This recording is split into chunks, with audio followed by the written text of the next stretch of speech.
Hello, friends. Nicholas here with DIVOted Talks, Devoted Talks. I'm going to turn my hat sideways. You can't see it if you're on Spotify or just audio, but it helps me remember where things are segmented. So anyway, I'm giving you a peek behind the curtain, like the wizard. Speaking of which, Wicked for Good is coming out soon, and I'm excited. Are you excited? I'm excited. So anyway, man, I felt the call to talk on Monday night. It's Thursday now, but you guys aren't going to listen to this for a while. Man, and I could just speak to the message and the download, and it was awesome. And it had to do with the fact that I had been in the pits, especially the day before. Like I felt like something was wrong, and I couldn't put my finger on it. I didn't quite know what was going on. I didn't know what was creating it or what was sustaining it. And I don't normally actually subscribe to Mercury retrograde, but man, this time around, things are going haywire. And then somebody mentioned Mercury retrograde, and I was like, oh man, yeah, it got me this time. I think maybe because it was in Sagittarius, and I'm a Sagittarius. Birthday's coming up 1 month from the day, for the record. Actually, probably when you hear this, it'll be close to my birthday. So anyway, yay! December 20th. I like words of affirmation. Anyway, so the message that came through was that, I had been in the pits and I had been really just stretched thin because the studio's ramping back up and it's cold and the weather's, changing and it's getting darker and the days are getting shorter and my body's reacting to that. And I just have been feeling down and out, not in a like depressed kind of way, but just that like, oh, here we go again type feelings. And the message that came through, I was on the way back to the studio and I had already taught a full day of classes, and a song came. I had the inspiration to play a song, and it was Spiderwebs by No Doubt. And it just, cracked open this bubble of joy that I hadn't tapped into in a long time. And it just became so evident and clear in that moment that the joy had never left. I just was so stuck to things, and things were so stuck to me that made me forget about the joy that I already am, or the joy that already exists. Like all of those joyful moments that I've ever experienced and memories that I have regarding that song and my, childhood and that time of my life never left. I just am not resonating with them. And then I found that frequency, and boy, did I feel amazing. And so I spent a lot of my Monday class just preaching. I felt like I was in seminary talking, about how to wash away all the things and breathe away all the things that we're not, so that we can remember all the joy and love that we really are, which is at the essence of who we are and the core of who we are. And so it was such a beautiful message, and it was so prescient, and it was so beautiful to communicate it because I needed the message just as much as anybody else. And it landed, and it was good. And I've been talking about it a lot the past couple of days. And so I, brought it up here for this recording. And what I want to focus on is that, it depends on what you believe as to how well you can understand this. Like if all we ever have is now, and each moment is a now, and it's a procession of these.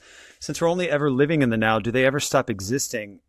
And we're just popping like a motion picture screen, right? Like the film, in the way movies used to be projected, was just a bunch of things on a strip moving fast and having light shine through them.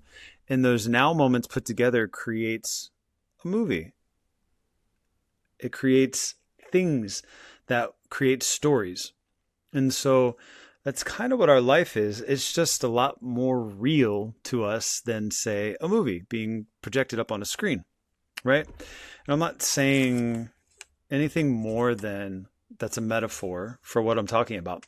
And if we're just a bunch of now moments, but it's the ribbon that already exists, it doesn't stop existing because we're not looking at it and there's not light shining through it. It's just that there's not light shining through it. And so all of a sudden, when our attention gets shown on these now moments that have passed, or we haven't been thinking about a lot lately, it brings them back to life, and then we get to live in that.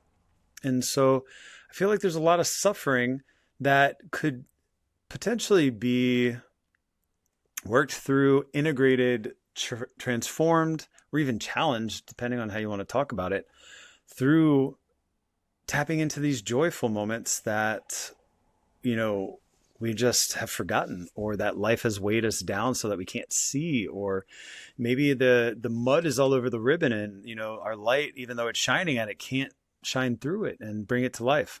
And so without getting too far into the woo-woo and the metaphysical and whatnot, what if you could program time in your day to tap into these joyful things, not in an addictive way, not in a compulsive way, but a way to remind you about the joy. Because it was like, wow, life has had all these icky things lately through politics and through the way people are treating each other in relation to politics and religion and just the state of the world. But wow, that joy was still there too. And I knew it was there because I remembered it. But it wasn't until I remembered it that I could feel it and experience it. And so the joy wasn't not there, and I didn't just all of a sudden import it.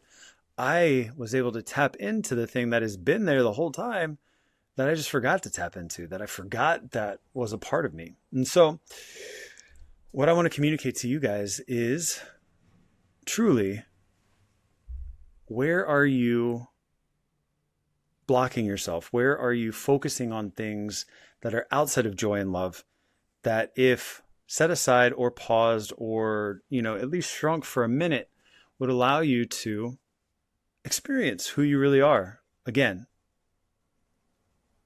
Right? Because we have experienced. There's been happy, joyful moments, especially in childhood. And not everybody had the same ones. And I don't want to diminish anybody who had a rough childhood. But there are things, even in the worst of circumstances, that do bring us joy. It's all relative to the circumstances that we're experiencing. But joy has been experienced at some point, whether it's a bright, sunny day or, something that is able to lift us out of whatever drudgery that we've been stuck in. Because the essence of who we are is joy. The essence of who we are is love. And the essence of who we are is not our thoughts. It is this light that is viewing and observing our lives without judgment, unconditionally. Now, conditionality is a part of a dualistic world, and that's not really something that's going to go away. But what changes is your ability and adaptability to recognize when you're doing it and then step out of that, right? Everything's about reflexes, adaptations, and demands. And so the world has demanded that we be realistic, that we be something. And when we're able to recognize that that's what we're doing and step outside of that, all of a sudden we can float again. We can rise to the essence of who we are. Like Abraham Hicks, they frequently talk about the cork, and that we're holding this cork under the water and trying so hard to pull it down. But the further from the surface we take it down, the more its buoyancy wants to pull it to the top. So eventually it has to float. And usually things happen that cause you to do it. Like, have you ever had the worst day possible? And then all of a sudden you just start laughing because you're like, why is it so hard? And then it becomes funny. And then you're laughing, and then it brings the joy in. And you're like, wow, I feel better. And yet I just felt the worst I've ever felt. Which is kind of what happened with me on Sunday into Monday.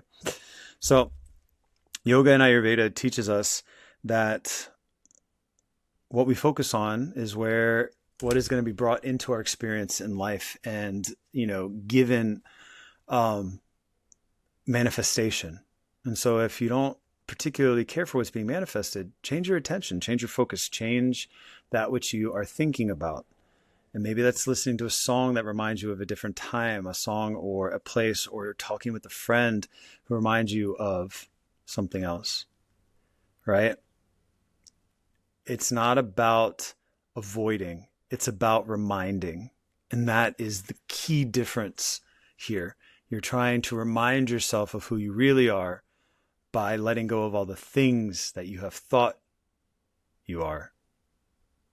And in that act, you can be well and be free.